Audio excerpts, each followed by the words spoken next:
birbirine sımsıkı sarılın. Bölünüp parçalanmayın emrine rağmen bizler dünyevi menfaatler ve şahsi ihtiraslar uğruna gün geçtikçe birbirimizden uzaklaşıyoruz. Bu durum ise zalimlerin zulümlerini artırmalarına sebebiyet veriyor.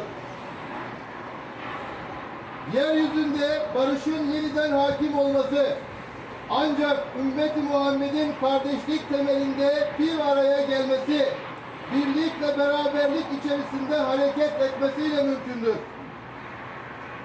Onlara haksız bir saldırı yapıldığında el birliğiyle kendilerini savunurlar ayetine icabet ederek birbirimizin yardımına koşmamızla bu kardeşlik mümkün olacaktır.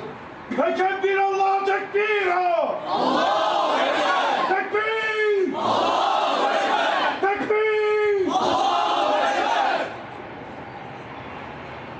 Birbirinize haset etmeyin. Birbirinize kin beslemeyin. Birbirinize sırt çevirmeyin. Ey Allah'ın kulları! Kardeş olun. O halde aynı Allah'a iman eden, aynı peygamberin yolundan giden, aynı kitabı rehber edinen, aynı kıbleye yönelen Müslümanlar olarak el ele, gönül gönüle verelim. Tekbir! Allah!